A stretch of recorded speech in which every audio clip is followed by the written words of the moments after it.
So this week, I finally started cracking something that a lot of people in AI video are still struggling with, and that's realistic dialogue. The problem is, nobody takes AI actors like me seriously. And I think it's because there's something about me that feels off. Not wrong exactly, just unfamiliar. I think it's the way I speak. And I'm not talking about a 3-second clip or a highlight reel. I'm talking about characters talking for 30, 45, 60 seconds and actually holding up. And what shocked me wasn't just that these tools got better, it's how many of them completely fail once you push them into real projects. This week, I was building AI explainer videos, AI testimonial style videos, and testing dialogue scenes for a personal project, and I ran these things to their limits. Some things worked, and some things failed hard. And a few weird discoveries completely changed how I'm doing this now. I ended up landing on 2 repeatable workflows that finally let me get past that uncanny valley sort of thing. And let me tell you, they're not what most people expect. So if you're trying to figure out how these tools actually fit into a real creative pipeline, not just a demo or a hype reel, this is the video for you. I'm Khalil from AI for Real Life and been testing AI image and video tools almost daily, mostly over on TikTok, so you don't have to. But I'm back here on YouTube because this stuff deserves more context, slower breakdowns, and me just rambling through my process. Real failures and actual behind the scenes workflows. I'm working on everything from AI ad campaigns to longer form narrative projects, so figuring out what actually is usable and what's just marketing matters a lot to me. All right, so that's enough talking, but let's go ahead and dive in. All right, so I want to walk you through exactly what I've been working on this week because this is the piece that a lot of people are struggling with when it comes to AI video. And what I'm talking about is the dialogue. It's not the image quality, it's not the cinematic lighting, it's not camera moves. We're starting to get all that stuff down. It's really the dialogue. That's the holy grail at this point of AI video. Getting a character to talk in a way that actually feels human and looks real and it doesn't immediately fall into that whole uncanny valley sort of thing, that's the real goal here. And what I'm showing you today isn't just for content, this is real client work. It's for explainer videos, testimonial style videos, and my own personal project, The Life of the Lazy Mon, which we haven't really got into much, but you'll see more of that down the line. So I'm gonna walk you through the full workflow, the tools that I'm using, what worked, what completely failed, and the weird discoveries that I made while actually doing this work. But here's actually the first big realization that I made, and it's that not all AI videos fall into the same category. And I mean, I kind of knew this, but this reinforced that whole theory. So for example, if you're doing an explainer style video or even a cinematic video where you're doing shots back and forth, those are forgiving, you can cover stuff up. But testimonial style, like monologue style, those are brutal. Like I said, with an explainer, you can cut away, you can use B-roll, you can change angles, and you can hide some of the flaws and have it so that people aren't really focused on the details, they're more following the story. But with a testimonial or monologue style, you're staring at a person that's talking for 30 to 60 seconds straight. And that's where everything starts to break. But that whole reason is why I stopped trying to find one tool that does everything and I started stacking tools instead. So let's talk about my whole workflow on just this project and projects in general. So the first step is almost always casting. And I use a few different models for this whole casting process. And there's always updates and different things are coming out. But I really like the Midjourney style, especially when it comes to a certain type of character. If you're looking for, the model type, beautiful woman sort of thing, Midjourney is the one to go to. And also for cinematic styles, for scenes and for cinematic angles, they seem to do really well with that. They just have this cinematic style to them. So I really like Midjourney for that. But when it comes to casting, I use Midjourney, I use Nano Banana Pro, and I'll test out a lot of the different models that are out there just to see what's giving me what, because sometimes they upgrade and sometimes some do better at a certain kind of character than others do, and they kind of surprise me. This is when the next part of the process jumps in. So once it's locked in, I move on to Nano Banana Pro. And this part for me is critical. And obviously this is kind of newer since Nano Banana Pro is newer, but this really takes it to the next level. And what I do is I bring it in and I use Nano Banana Pro, and it's not just for upscaling, which is the main reason why I'm bringing it in there, but it's to force photorealism. So one thing that Nano Banana Pro is really good at is upscaling for realism. Like skin texture, natural symmetry, micro detail, lighting that actually makes sense. They do a great job with this. So I do this before I do any generations of the video because everything downstream depends on how this image holds up. If your base character looks soft or plastic or fake or is off, then no video model is gonna save you. I shouldn't say no video model because that might not be true by the time you watch this, but it's a lot harder down the line if you don't lock this in at the very beginning. And then the other thing that I do before I generate any motion is I map the environment. So essentially I build out the location, the setting, whatever you want to call it.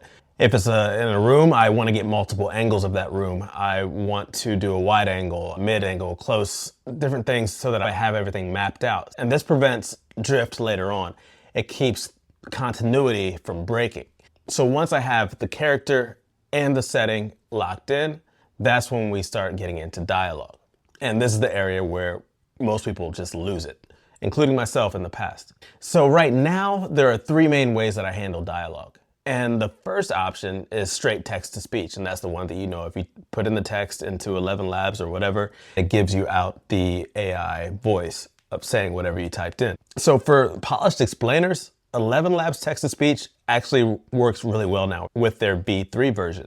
You can also do Minimax. They do a really good job. Actually, Minimax for a voice clone, like my own voice clone, they have done better than ElevenLabs in the past. They do a really good job with that. So you have options there. But with text to speech, with ElevenLabs, what's gonna happen is it's gonna be clean, it's gonna be controlled, and it's gonna be professional, which is fine in certain scenarios. But the second option is actually acting it out myself, or you acting it out yourself, and then changing the voice in ElevenLabs or Minimax or whatever. So for anything that needs to feel human, I record myself reading the script. I add natural pauses, inflections, size, imperfections, all those kind of things to make it sound more real. And then I use ElevenLabs voice design to design the voice. And then I use their voice changer to transform my voice into that final voice. So even if my acting isn't great, it still gives the AI that sort of human element to follow. And this third option, which is one of the biggest hacks that I found so far, is I use Sora as my acting engine. Now, stay with me. What I do, because right now Sora is free, or Sora 2 is free on the Sora app or whatever the website is. It's free right now, right? So what I do is I go into Sora and I generate multiple takes of whatever the scripted line is. I build out a prompt that describes the scene, describes the voice, describes the flow, describes whatever's happening, and I dump it into Sora. And why would I use Sora versus another one? Because Sora actually does a really good job at acting, well, better than most other video generators. So to get a really good natural scene or flow, or even like the room sounds or the room ambience in the background, they do a really good job with that. So what I do is I generate multiple takes in Sora, and like I said, it's not for the video, but for the performance. And then once the delivery sounds right, I extract the audio and I honestly just throw the video away, or actually it just sits in the drafts in my Sora. As you can see, I've got tons of drafts of things that I do. And I actually use Sora a lot for brainstorming because they do a good job of putting stuff together. So I can just have a concept, throw it in there, and it puts it out, and I'm like, I like that angle, I like that vibe, I like whatever, and I can use that. So even though Sora is a video generator, I still use it like ChatGPT for brainstorming. So like I said, I'm basically using it as a video generator just to get really realistic acting. And that sort of concept and that technique alone changed a lot for me because I've actually used this for some of these deliveries. So once the dialogue is ready, choosing the right video tool depends entirely on the format. Let me explain. So for an explainer style video, I'll mix tools because I can. See, VO 3.1, it works well when I need subtle camera movement. Like the camera is panning around the person as they're talking, or whatever camera movement you want with that. So this is what you get when you use VO 3.1 with sound and camera motion. But then HeyGen Avatar 4 gives me the best lip syncing and facial realism. The problem is, nobody takes AI actors like me seriously. And I think it's because there's something about me that feels off. Not wrong exactly, just unfamiliar. I think it's the way I speak.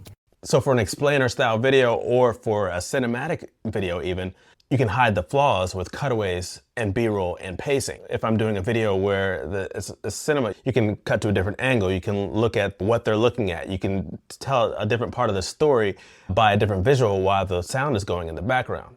That's huge. But testimonials or monologue style, completely different story. The problem is you're getting 30 to 60 seconds straight and you can't get those cuts in there. And that tells a lot. So for this style, HeyGen seems to hold up the best for long-term dialogue because the mouth and the realism stay consistent. The main thing that I don't like to use it for is because after a while, some of the motions, they tend to repeat.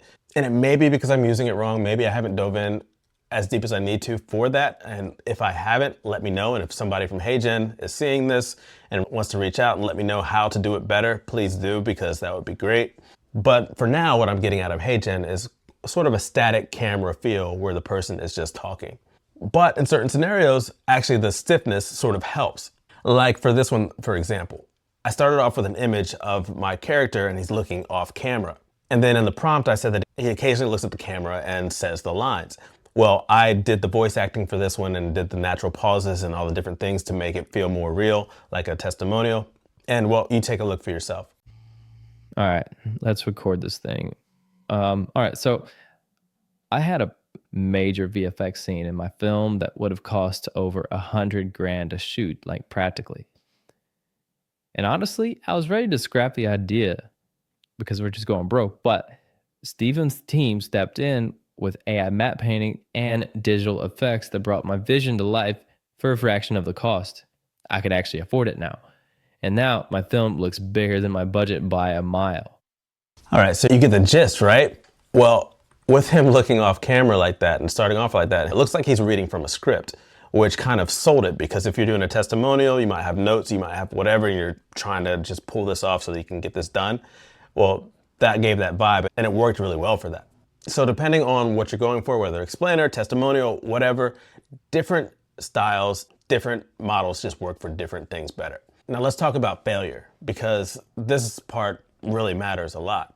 See, when Kling 2.6 dropped, I thought it was great because we had another model that had baked in audio and it seemed to work pretty well. And I still like how it works. But when I was trying to figure out what to use for this project, I went ahead and dropped my character into Kling and I thought everything was gonna work out, but I kind of hit a wall because the character needed a British accent.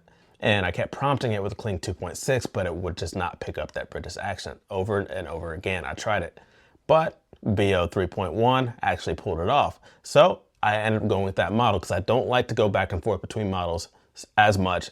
So I only try to go back and forth only when necessary, when I'm trying to do it for a specific type of shot. So for this project, I went ahead and went with VO 3.1, even though Kling 2.6 is much less expensive, but I still had credits on my monthly to use, so it was all right. But that's just the reality of working with these tools right now. It's always good to have multiple options or a backup because things like this tend to happen. And the same thing happened down the line. I was using VO 3.1 for one of the generations, but it was refusing to do it for whatever reason, because it just does that sometimes. So I had to jump back over to Kling 2.6 to use for that specific part of the video. But as I was going through all this and I was trying to figure out different ways to get the accuracy with the dialogue, something big happened again, another release. And it was Kling 2.6, but for motion control. And I had no idea, like I saw something come up about it, but I didn't really relate it to this at all. But when I started thinking about it, I was like, wait a minute. Essentially what Kling 2.6 motion control does is you'll feed in a video that's doing whatever, like they're moving their hands or dancing or whatever. And then you take an image that you have, your character, whoever, that's in that same sort of starting position, and then it'll mimic the motion that happens in the reference video. And it does it really well. And I was like, that's pretty cool, but I'm not using that right now. But then I thought about it, I was like, wait a minute, if somebody is acting and you want to get that same sort of movement and that motion, like, will it work with that? So I did this test and I was pleasantly surprised. So my question is, if this can mimic movement, can it mimic mouth movements really well also?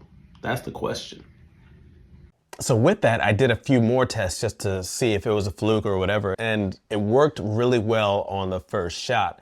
And I thought that, just like I always do with these new tools, I'm like, oh my God, this is the answer to all of our AI prayers or whatever you want to call it.